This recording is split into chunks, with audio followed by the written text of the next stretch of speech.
इयत्ता 11वी विषय मराठी. विद्यार्थी मित्रांनो, पान नंबर 11 वरती या. काल आपण कालच्या तासाला अशी पुस्तकं डॉक्टर निर्मल कुमार फडकुले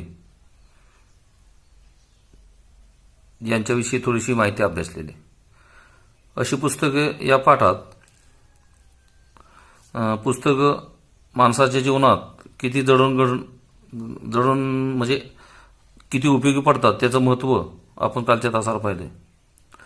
पुस्तकाचा असणारा व्यापक दृष्टिकोन, पुस्तक आपणास जगण्याची हिंमत वाढवतात, स्फूर्ती प्रेरणा देतात. पुस्तक आपले मानवी जीवन अर्थपूर्ण आनंदी करतात. आणि सर्वात या ठिकाणी महत्त्वाचं म्हणजे जगातील सौंदर्यपूर्ण वस्तू म्हणजे पुस्तक, असा व्यापक दृष्टिकोन लेखकानं या पाठातून मांडलेला आहे. त्याच पद्धतीनं मागच्या वेळेस या ठिकाणी म्हटले मॅकबेथ आणि किंग लिअर, शेक्सपियरची या ठिकाणी असणारी 2 नाटकं, तेथील संदर्भ या ठिकाणी पाहिला. त्यानंतर या ठिकाणी ग्रंथप्रेमी आणि लेखक यांच्यातील सुद्धा संवाद वाचला. लेखकाला ज्यावेळेस या ठिकाणी पुस्तकं हवी होती त्यावेळेस या ठिकाणी लेखकाच्या मित्रानं लेखकाला अनेक अटी घातल्या. काय अटी घातल्या? पुस्तक या ठिकाणी काळजीपूर्वक वापरा, दुसऱ्याच्या हातात देऊ नका, पुस्तकांची पानं मोडपू नका, पुस्तकावरती कोणताही मजकूर पेन्सिलनं लिहू नका, अशा अर्थानं. म्हणजे पण तरीही लेखकाला ते अपमानकारक वाटलं नाही. उलट लेखकानं ते आनंदानं या ठिकाणी स्वीकारलं. पान नंबर 12 वरती या ठिकाणी या बघा. कालच्या तासाला आपण पान नंबर 12 वरती हा जो पहिला भाग आहे त्याच्यामध्ये पर्यंत या ठिकाणी शेवटच्या टप्प्यात आलतो. जी ए कुलकर्णींच्या संदर्भात या ठिकाणी BA भाग 3 शेवटच्या वर्षाच्या मुलांना सुद्धा एवढं या ठिकाणी जी ए कुलकर्णी यांच्या ज्या कथा याविषयी माहिती या ठिकाणी नव्हतं ते लेखकानं सांगितलेलं आहे. या ठिकाणी बघा पान नंबर 12 भाग 1 पहिल्या या ठिकाणी भागामध्ये बघा शेवट या ठिकाणी खाली बघा. एक गोष्ट मात्र खरी की उत्तम साहित्य कृती आपल्याला जन्मभर भावनिक सोबत करतात. बघा, उत्तम साहित्य कृती आपल्याला जन्मभर भावनिक सोबत करतात हे विधान या ठिकाणी स्पष्ट करा. आणि ते या ठिकाणी लेखकानं एक उदाहरण देऊन या ठिकाणी पुढे स्पष्ट या ठिकाणी केलेलं आहे. बघा काय म्हटलंय, मनाला धीर देतात, जीर्ण होत चाललेल्या जीवनशक्तीला चैतन्यानं न्हावू घालतात, मनातल्या अंधाराला उजेडाची स्वप्न दाखवतात. काही दिवसापूर्वी 80 वर्षाचं एक साहित्यप्रेमी सद्ग्रस्त भेटले. मी त्यांना सहज विचारलं, सध्या कशाचं वाचन चाललं आहे? ते म्हणाले, गेले 2 दिवस मेघदूत वाचत होतो. लेखकानं एक उत्तम साहित्य कृती आपल्याला जन्मभर भावनिक सोबत ठरतात किंवा करतात या संदर्भात लेखकानं दिलेलं उदाहरण. 80 वर्षाचा एक साहित्यप्रेमी म्हणजे पुस्तकाविषयीची आवड असणारा ग्रस्त वयस्कर या ठिकाणी, आणि त्याचं उदाहरण आपल्या पुढे ठेवलेलं आहे. मेघदूत वाचत होतो, गेले 2 दिवस मेघदूत म्हणजे संस्कृत महाकवी आहे नाही का. आणि या ठिकाणी कालिदासांचं हे मेघदूत या ठिकाणी असेल. पण या ठिकाणी तरी हा ग्रस्त वाचत होता. त्याच्याविषयी हे उदाहरण संबंधित पाठामध्ये प्रामुख्याने दिलेलं आहे. आता टॉलस्टॉयचा ॲना कॅरेनिना ही कादंबरी हाती घेतली होती आहे. टॉलस्टॉय या ठिकाणी म्हणजे काय, हा रशियन लेखक. ॲना कॅरेनिना ही त्यांची कादंबरी बघा कोणी हातात घेतली तर लेखकानं घेतलेली. मी काहीशा आश्चर्याने त्यांना म्हणालो, या वयात मेघदूताची रुची कशी काय वाटते? लेखक 80 वर्षाच्या सद्ग्रस्ताला म्हणतोय, हे वय तुमचं आणि या वयात सुद्धा संस्कृत या ठिकाणी कालिदासांचं या ठिकाणी हे मेघदूत या ठिकाणी तुम्ही या ठिकाणी कसं काय आवडतं याविषयी त्यानं विचारणा केली. ते थोडेसे रागावून म्हणाले, रसिकतेचा आणि वयाचा संबंध जोडणं हेच अरसिकपणाचं आहे. कलात्मक आनंद देणारं श्रेष्ठ साहित्य मला म्हातारा होऊ देत नाही. गांधीजींची आत्मकथा, व्हिक्टर ह्युगोची आणि मुन्शी प्रेमचंदांची कादंबरी, रविचंद्रांची गार्डनर व गीतांजली, शेक्सपियरची नाटकं, तुकारामाचे अभंग असं विविध प्रकारचं आणि अनेक रंगढंगांचं पण रसमय साहित्य वाचण्याचं मी जन्मभर शौक केला. नवं पुस्तक दिसलं की ते केव्हा हस्तगत होईल अशी बेचैनी आजही मला वाटते. या पुस्तकाने तर मला जिवंत ठेवलं आहे. शेक्सपियरची सर्व नाटकं माझ्या संग्रहात आहेत, याचा मला अभिमान वाटतो. अहो, सुंदर सुंदर पुस्तकातून नुसता हात फिरवणं सुद्धा केवढं सुखाचं आहे. हा कोण म्हणतोय?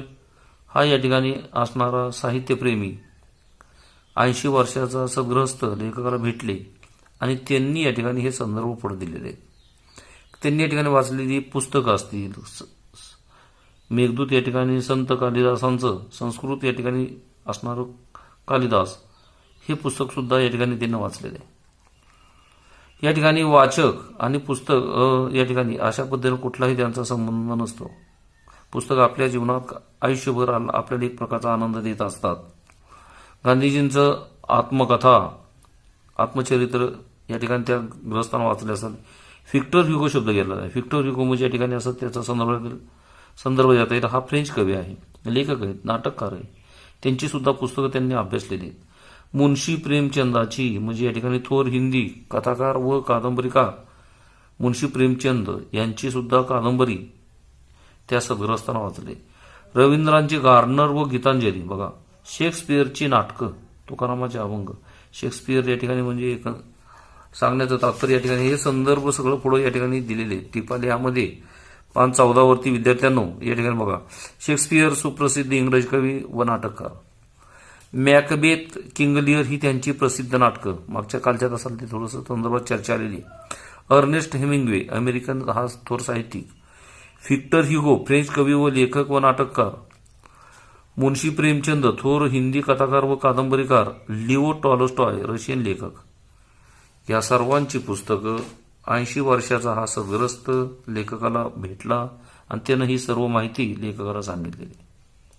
या वयात सुद्धा या ठिकाणी त्यानं केलेला अभ्यास, अनेक साहित्यिकांची, लेखकांची वाचलेली पुस्तकं, तुकारामांचे सुद्धा अभंग त्यांना या ठिकाणी अभ्यासलेले आहेत अशा अनेक अर्थानं. म्हणून या ठिकाणी एकंदरीत नवीन पुस्तक या ठिकाणी त्याला दिसलं की ते आपल्याला कधी मिळेल, हस्तगत या ठिकाणी तो आपण कधी करू, नाहीतर तो या ठिकाणी सतत या ठिकाणी बेचैन म्हणजे अस्वस्थ असतो. या ठिकाणी तो ग्रस्त लेखकाला म्हणतो, या पुस्तकाने तर मला या ठिकाणी जिवंत ठेवलं. म्हणून या ठिकाणी तो शेवटी या ठिकाणी आवर्जून सांगतो, शेक्सपियरची सर्व नाटकं आजही माझ्या संग्रहात या ठिकाणी आहेत आणि मला त्याचा अभिमान आहे. अशा पुस्तकावरून नुसता हात जरी फिरवला तरी मला या ठिकाणी एक समाधान वाटतं, सुख वाटतं अशा अर्थानं. म्हणून या ठिकाणी असं म्हटलेलं आहे, उत्तम साहित्यकृती आपल्याला जन्मभर भावनिक सोबत करतात. हे विधान लेखकानं तुमच्या पुढं 80 वर्षाच्या सद्ग्रस्ताचं उदाहरण देऊन या ठिकाणी ठेवलेलं आहे. म्हणून या ठिकाणी त्यांनी वाचलेले थोर साहित्यिक, लेखक त्यांचा संदर्भ दिलेला आहे. आता पुढे चला. कधी कधी बऱ्याच दिवसात चांगलं पुस्तक वाचायला मिळत नाही. अशा वेळी मी सुद्धा जुन्या साहित्याकडे वळतो. खरं सांगायचं तर साहित्यात जुनं आणि नवं असं काही असत नाही. केवळ काळाच्या अपेक्षेनं हे शब्द आपण योजतो. ज्ञानेश्वरांचे अभंग कोणत्या अर्थानं जुने आहेत आणि कुसुमाग्रजांची कविता कोणत्या दृष्टीनं नवी आहे, आपल्या सोयीसाठी आपण हे शब्द वापरतो. कुसुमाग्रज या ठिकाणी म्हणजे त्यांचं पूर्ण नाव वि वा शिरवाडकर. म्हणजे या ठिकाणी असा संदर्भ या ठिकाणी देता येईल. कुसुमाग्रज हे त्यांचं टोपण नाव, वि वा शिरवाडकर या नावानं त्यांचं काव्यसंग्रह प्रसिद्ध. तसंच या ठिकाणी कुसुमाग्रज यांच्यासारखं केशवसूत, केशवांचा मुलगा या नात्यानं कृष्णाजी केशव दामले असं त्यांचं पूर्ण नाव. त्यानंतर केशव कुमार म्हणजेच या ठिकाणी प्रल्हाद केशव आत्रे असंही या संदर्भात येत आहे. त्यानंतर बालकवी त्रिंबक बापूजी ठोंबरे. म्हणजे कुसुमाग्रज, केशवसूत, केशवकुमार, बालकवी अशांची सुद्धा पुस्तकं या ठिकाणी लेखकांना अभ्यासलेली आहेत. ज्ञानेश्वरांचे अभंग या ठिकाणी जुने नवे असा संदर्भ कुठेही नाही, पण आपल्या सोयीसाठी आपण हे वेगवेगळे शब्द या ठिकाणी कवी म्हणतो, लेखक म्हणतात किंवा वापरलेले आहेत. बघा, मी एके दिवशी मी एके दिवशी अत्यंत विमनस्क अवस्थेत होतो. विमनस्क म्हणजे या ठिकाणी उदास, दुःखी, निराश, नाराज. त्या दिवशी माझा एक कलावंत मित्र एका अपघातात मरण पावला होता. जगण्यासाठी त्याच्याजवळ कितीतरी सुंदर सामग्री होती. कलावंतांचं जिवंत मन असलेला हा भाबडा हळवा माणूस अचानक एका मोटार अपघातात ठार झाला. सबंध दिवसभर मी अस्वस्थ होतो. रात्री कपडातलं हेमिंग्वेचं the old man and the sea, बघा हेमिंग्वे म्हणजे या ठिकाणी सी, छोटेखानी पुस्तक बाहेर काढलं. त्याच्याजवळची धूळ झटकली आणि ते वाचायला सुरुवात केली. पुस्तकावरची धूळ ज्याप्रमाणे मी झटकली त्याप्रमाणे माझ्या मनावर साचलेली दुःखी निराश विचारांची धूळ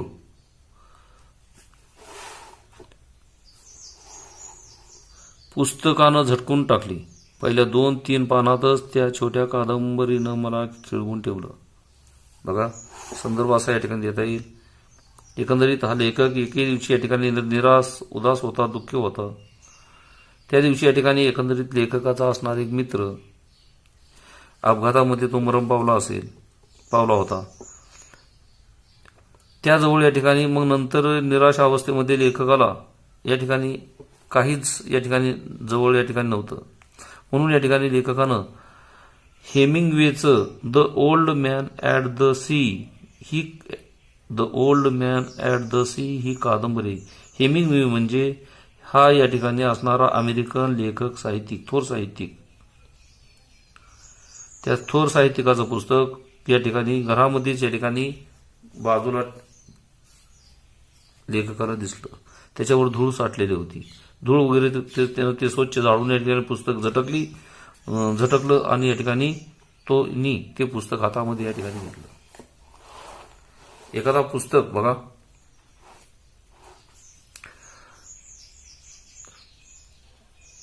पुस्तकानं झटकून टाकली. बघा पहिल्या 2-3 पानातच त्या छोट्या कादंबरीनं मला खिळवून ठेवलं. अमेरिकन या ठिकाणी असणारा साहित्यिक लेखक the old man at the sea ही कादंबरी लेखकानं वाचनास घेतलेली. अर्नेस्ट हेमिंग्वे हा एक विलक्षण प्रतिभाचा लेखक होऊन गेला. अर्नेस्ट हेमिंग्वे म्हणजे हाच या ठिकाणी तो साहित्यिक अमेरिकन लेखक. आणि त्याचा संदर्भ त्या कादंबरी लेखकानं वाचली. त्यातील या ठिकाणी 1-2-3 या ठिकाणी ठळक घटना तुमच्या पुढे ठेवलेल्या आहेत. साहजिकच त्याची जीवनदृष्टी त्याच्या साहित्यातून प्रकट झाली आहे. The old man at the sea ही कादंबरी याचं बलाढ्य वृत्तीनं भारलेली आहे. बघा त्या कादंबरीतील संदर्भ. एक म्हातारा कोळी देवमाशाची शिकार करण्यासाठी अथांग सागरात आपली होडी ढकलतो. सागर, समुद्र. त्याला सामान्य मासे नको होते. देवमाशाला जिंकण्याचं धाडसी मनसुबे मनात रचून, बघा देवमाशाची शिकार करण्यासाठी अथांग समुद्रात आपली होडी ढकलतो. त्याला सामान्य मासे नको होते. देवमाशाला जिंकण्याचं धाडसी मनसुबे मनात रचून हा काटक म्हातारा होडी वल्लवत कित्येक मैल अंतरावर गेला. पोटात अन्न नव्हतं. तहानेनं त्याला शोष पडला होता. शोष म्हणजे कोरड पडली होती, घशाला कोरड. पण मागं फिरायचं नाही हा त्याचा बाणा होता. बाणा म्हणजे प्रतिज्ञा, निश्चय, ब्रीद वाक्य अशा अर्थात. त्याच्या थकलेल्या हाडात अजूनही खवळलेल्या लाटाबरोबर झुंजण्याची आणि सागरावर मात करण्याची जिद्द होती. मात म्हणजे विजय मिळवणार अशा ईर्षेनं. कधी न सापडलेला महाप्रचंड देवमासा आज आपण मिळवायचा या आकांक्षेनं रोमातून पेटून निघालेला हा कणकर आशावादी म्हातारा पुढे चालला होता. देवमासा मिळण्याचं चिन्ह दिसत नव्हतं. उपाशी पोट कुरकुरत होतं. थकलेले हातपाय होडी मागे घेण्याचा सल्ला देत होते. पण हटवादी मन परतायला तयार नव्हतं. तो तसाच होडी वल्लवत पुढे चालला. एकाएकी प्रचंड खळबळ झाली. म्हाताऱ्याच्या जाळ्यात तो महाकाय देवमासा सापडला होता. आपल्या बुलंद मुसंडीनं जाळं तोडून तो सहजच सुटून गेला असता. पण आता म्हाताऱ्याच्या हातात वज्राचं बळ आलं. वज्राचं बळ, वज्र हे या ठिकाणी इंद्राचं एक शस्त्र आहे. त्याला या ठिकाणी शत्रूवर या ठिकाणी प्रहार करता येतो. त्या शस्त्रानं त्याच पद्धतीनं ते दुसऱ्याला फेकून सुद्धा मारता येतं. भारतीय पुराण कथानुसार जगातील या ठिकाणी महान शक्तिमान शस्त्रापैकी वज्र हे एक शस्त्र या ठिकाणी आहे. बघा, असा संदर्भ या ठिकाणी आलेला आहे. वज्राचं बळ आलं, जीवाची शर्त करून हातातल्या भाल्यानं देवमाशाला त्यानं तास दोन तासात झुंजून ठार केलं. ते धूळ होडीला बांधून विजयोन्मादाने तो परतू लागला. म्हणजे अतिशय आनंद इतका त्याला अनावर झाला की इतका त्या या ठिकाणी त्याच्या अंतकरणात मावाना इतका आनंद त्याला झाला. आज त्याला जाळ्यात कधीच न सापडलेला आणि आपल्या शेपटीच्या तडाख्यानं मोठमोठ्या होड्या उलटून टाकणारा महाबलिष्ठ देवमासा त्याच्या पराक्रमानं सापडला होता. किनाऱ्याकडे परतताना शार्क माशाच्या टोळीनं त्या देवमाशावर हल्ले चढवले. ते त्याचे लचके तोडू लागले. त्याच्याशीही म्हाताऱ्याला झुंजावं लागलं. तो परतला आणि उन्मादानं गर्वानं आरोळी ठोकून म्हणाला, अरे, मी देव माशाची शिकार केली. तुम्हाला ते कधी जमलं नाही, पण आज मी तो पराक्रम केला. मी देव मासा पकडला. पण म्हाताऱ्याला हे समाधान फार वेळ मिळालं नाही. देवमाशाचं बहुतेक मांस शार्क माशांनी मटकावलं होतं. आता उरला होता तो त्याच्या हाडांचा प्रचंड सांगाडा. बघा, संदर्भ या ठिकाणी असा दिलेला आहे. लेखक या ठिकाणी दुःखी निराश होता. त्याच्या मित्राचं अपघाती निधन झालं होतं. अशा अस्वस्थ वेळेस या ठिकाणी लेखकानं अमेरिकन या ठिकाणी असणार अर्नेस्ट हेमिंग्वे या लेखकाचं पुस्तक the old man and the sea ही कादंबरी या ठिकाणी लेखकाला वाचनास या ठिकाणी घेतलेली. एक 2-3 पानं या ठिकाणी त्यानं वाचल्यानंतर पुन्हा कित्येक वेळ तो या ठिकाणी ही कादंबरी अभ्यासत होता. एक प्रचंड या ठिकाणी वयस्कर म्हातारा मनुष्य, 80 वर्ष वय त्याचं असेल, हा या ठिकाणी कोळी या ठिकाणी असणारा मनुष्य आज या ठिकाणी जिद्दीनं तो समुद्रात या ठिकाणी चाललेला आहे. अथांग असणारा हा समुद्र कसल्याही परिस्थितीमध्ये या ठिकाणी त्यानं ठरवलेलं होतं आज देव मासा या ठिकाणी पकडायचा. अशा या ठिकाणी धाडसी विचारानं तो समुद्रात या ठिकाणी गेला होता. कित्येक मैल या ठिकाणी तो अंतरावर गेलेला आहे. पोटात या ठिकाणी अन्न नसेल, कोरडा तहान लागलेली असेल, घसागला कोरड पडलेली असेल, पण माघारी फिरायचं नाही अशी या ठिकाणी ब्रीद वाक्य, अशी प्रतिज्ञा त्यांनी या ठिकाणी अंतकरणापासून घेतलेली असेल. अनेक या ठिकाणी असणाऱ्या लाटाबरोबर झुंजण्याची, त्या सागरावर विजय मिळवायच्या हे जिद्दीनं तो या ठिकाणी जात होता. भरपूर या ठिकाणी लांब गेल्यानंतर आज त्याला सर्वात मोठा प्रचंड देवमासा या ठिकाणी त्याला या ठिकाणी सापडलेला असेल. तसं काय या ठिकाणी त्याला दिसत नव्हतं, पण तरीही तो जिद्दीनं या ठिकाणी पार खोल समुद्रापर्यंत तो या ठिकाणी गेलेला असेल. एकाएकी प्रचंड असा या ठिकाणी खळबळ या ठिकाणी झाली. म्हणजे त्याच्या जाळ्यात या ठिकाणी तो देवमासा या ठिकाणी सापडला. बुलंद म्हणजे भव्य टोलजंग मुसंडी या ठिकाणी जाळं तोडून तो सुटून या ठिकाणी निघालेला असेल. पण त्या म्हाताऱ्या वयस्कर माणसानं सुद्धा वज्राचं बळ त्याला आलं. म्हणजे या ठिकाणी इंद्राचं शस्त्र या ठिकाणी त्या शस्त्रानं या ठिकाणी त्याच्यावरती प्रहार, त्याला ठार या ठिकाणी त्यानं मोठ्या जिद्दीनं शर्तीनं या ठिकाणी केलेलं आहे. त्या भाल्यानं देवमाशाला या ठिकाणी त्यानं 2 तास त्याच्यावर संघर्ष करून त्याला ठार या ठिकाणी त्यानं मारलं. आणि तो या ठिकाणी मारलेला मासा धूळ या ठिकाणी आपल्या होडीला बांधून तो या ठिकाणी विजयी, भरपूर विजयी त्याला मनापासून अशा आनंदानं तो आपल्या या ठिकाणी किनाऱ्यावरती परत या ठिकाणी पुढे येत होता. पण या ठिकाणी तो विजय त्याला बराच वेळ टिकवता आला नाही. पुढे या ठिकाणी त्या देवमाशावर या ठिकाणी शार्क माशांचा हल्ला सुरू झाला. त्याच्याशी या ठिकाणी त्यानं निखरानं झुंज दिली. कुणी तर या ठिकाणी त्या वयस्कर असणारा कोळी मनुष्य असे. त्या म्हाताऱ्यानं या ठिकाणी त्यांचाही या ठिकाणी त्या शार्क माशांचा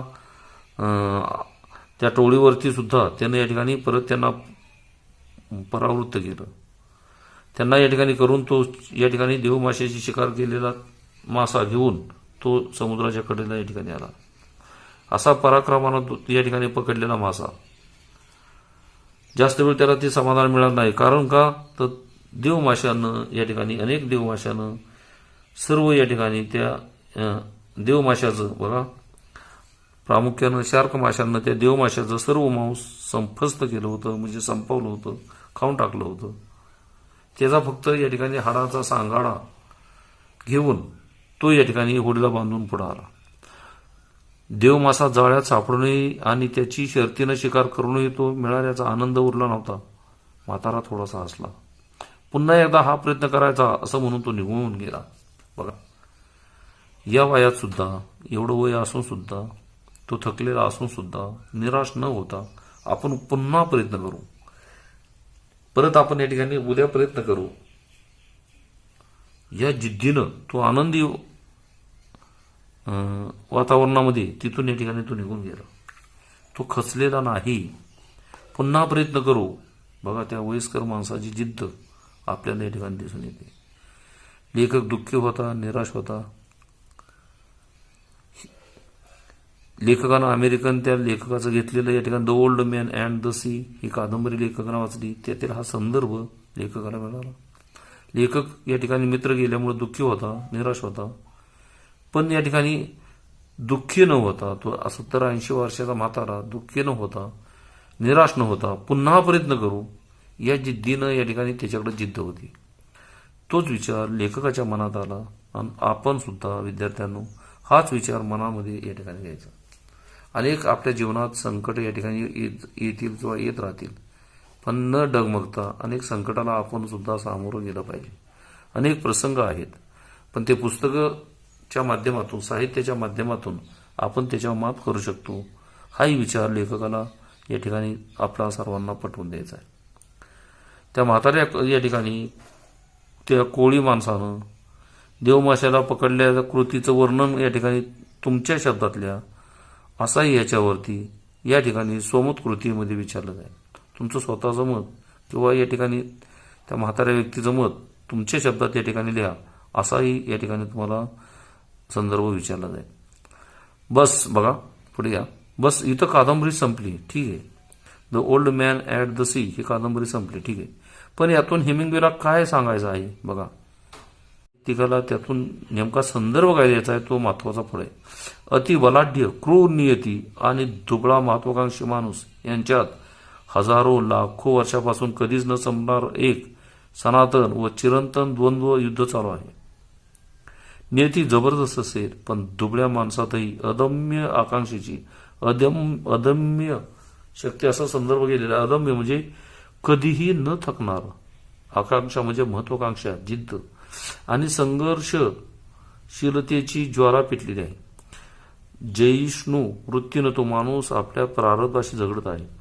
निष्ठुर नियती त्याला हुलकावणे देत असली आणि त्याचा तेजोभंग करत असली तरी एक क्षण असा येणार आहे की दुर्बल वाटणारा माणूस नियतीला पराभूत करून विजयाच्या सिंहासनावर निश्चित बसणार आहे. असं तर हेमिंग्वेला सुचवायचं नाही ना.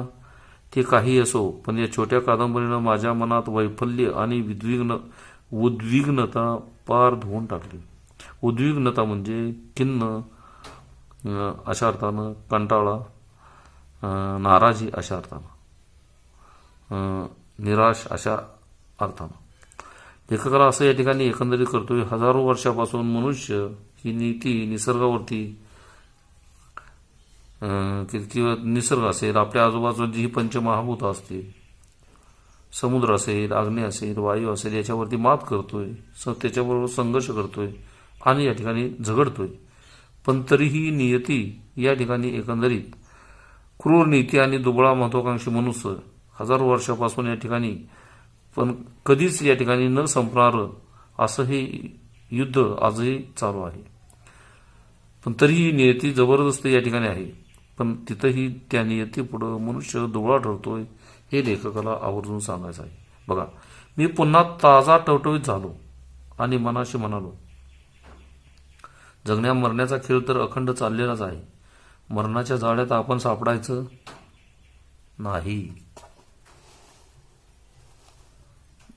नियतीनं बघा, नियतीनं जाळं टाकलं तरी ते तोडून फेकून द्यायचं आणि जीवनाचा अथांग सागरात स्वैरसंचार करायचा. हेमिंग्वेला कदाचित हीच भूमिका अभिप्रेत असेल. त्याच्या कादंबरीतून मला झपाटून टाकलं हे मात्र खरं.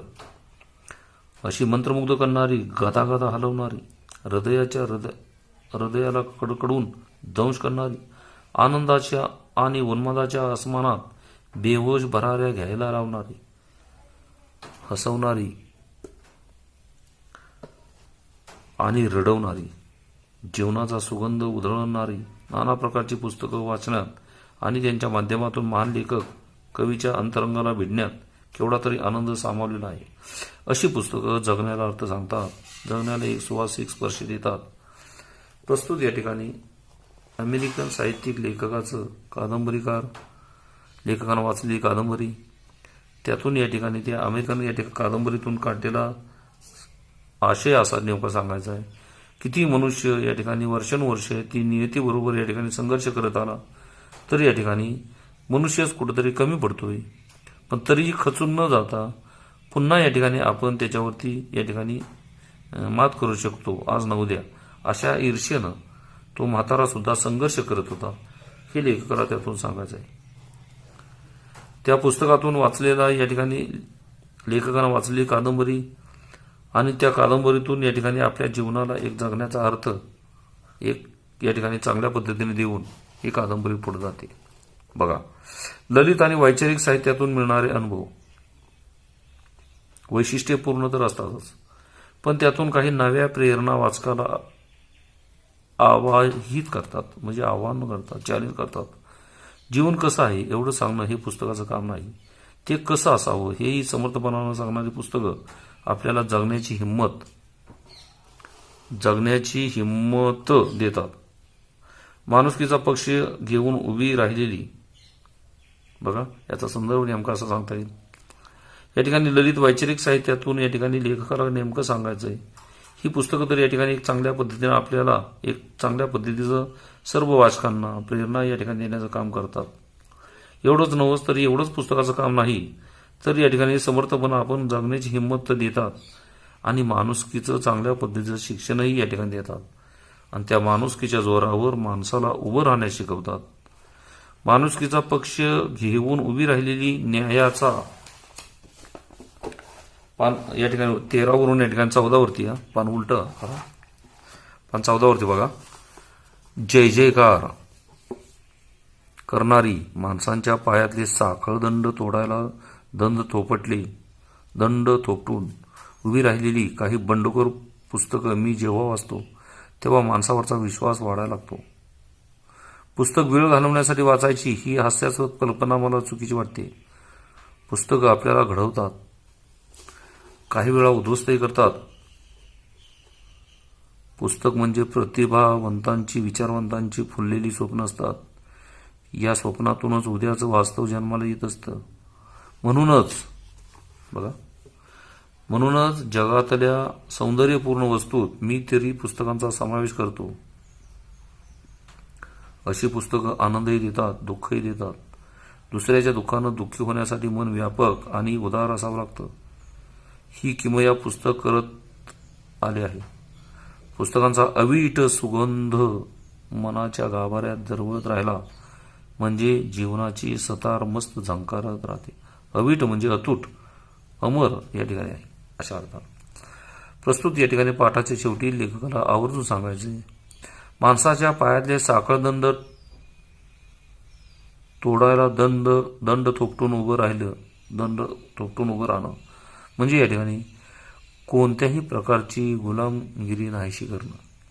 पायातले साखळदंड तोडणं म्हणजे या ठिकाणी मनुष्य दिवसेंदिवस या ठिकाणी दुसऱ्याच्या आधिपत्याखाली जीवन जगतोय, गुलामगिरीमध्ये जीवन जगतोय, त्यातून बाहेर पडण्यासाठी माणसाचा या ठिकाणी विश्वास या ठिकाणी वाढला पाहिजे.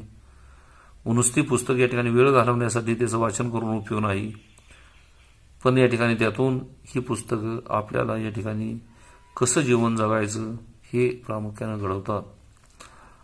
आपला वेळ उद्ध्वस्त करतात. म्हणजे या ठिकाणी चांगले थोर साहित्यिकांची, प्रतिभावंतांची, विचारवंतांची जी फुललेली स्वप्न असतात, त्या स्वप्नातूनच या ठिकाणी उद्याचं वास्तव चांगल्या पद्धतीने जन्माला येऊ शकतं, हे सांगण्याचा प्रयत्न ही प्रामुख्यानं पुस्तकं करू शकतात. जगातल्या सौंदर्यपूर्ण वस्तूत या पुस्तकांचा समावेश या ठिकाणी आहे. पुस्तक या ठिकाणी आपल्याला आनंदही देतात, त्याचप्रमाणे दुःखही देतात. मन या ठिकाणी आपले व्यापक करतात. असं या ठिकाणी नवीन या ठिकाणी पुस्तक आपल्याला नवनवीन या ठिकाणी आशावादी दृष्टिकोन ठेवतात. या ठिकाणी जसं मनाच्या गाभाऱ्यात या ठिकाणी सतत या ठिकाणी दरवळत असतात, सुगंध देत असतात, जसं फुलासारखा सुगंध या ठिकाणी असतो तसा सुगंध आपल्या मनामध्ये या ठिकाणी सतत देत असतात. सतत या ठिकाणी चैतन्यमय वातावरणामध्ये ही पुस्तकं आपल्यासमोर असतात. जगायचं कशासाठी असं या ठिकाणी निर्मल कुमार फडकोले लेखकानं या पुस्तकातून हा संदर्भ आपल्या पुढे या ठिकाणी दिलेला आहे. विद्यार्थी मित्रांनो, आपण या ठिकाणी याच्यानंतर तुम्हाला मी या ठिकाणी व्हिडिओ या ठिकाणी पाठवून उत्तरासह या ठिकाणी आकलन कृती उत्तरासह या ठिकाणी देतोय. तो व्हिडिओ सुद्धा सतत या ठिकाणी पाहत चाला. त्यातील या ठिकाणी अर्थ, कारणे लिहा, कृती करा, आकलन कृती, सहमत कृती, पाठावरती असणारे या ठिकाणी दीर्घोत्तरी या ठिकाणी जे प्रश्न आहेत ते या ठिकाणी पाहत चला. ठीक आहे, धन्यवाद. आपण इथंच थांबूया.